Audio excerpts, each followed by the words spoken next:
এই ছোট্ট প্রাণীটি কি এইমাত্র অনেক বড় একটা ভুল করে ফেলল, নাকি অন্য কিছু? একটি নির্ভীক বেজি সোজা হেঁটে যাচ্ছে বিশাল এক ওয়াইল্ড বিস্টের দিকে।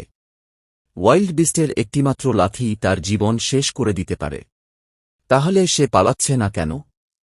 কারণ সে এমন কিছুর খোঁজে এসেছে যা থেকে ওয়াইল্ড বিস্টের নিজেরও পালানোর কোনো উপায় নেই।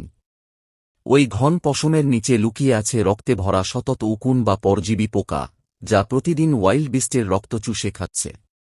বেজিটি খুব সাবধানে সেগুলো খুঁজছে এবং একে একে মুখে পুরে নিচ্ছে। বেজিটির জন্য এটি একটি সহজ ভোজ আর ওয়াইল্ড বিস্টের জন্য এক পরম স্বস্তি। কিন্তু আসল মজার বিষয় হল, এখানে কোনো প্রাণীই কিন্তু অপরকে সাহায্য করার জন্য এটি করছে না।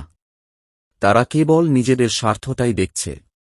আর এভাবেই দিন শেষে দুজনেই বিজয়ী হয়ে ফিরছে।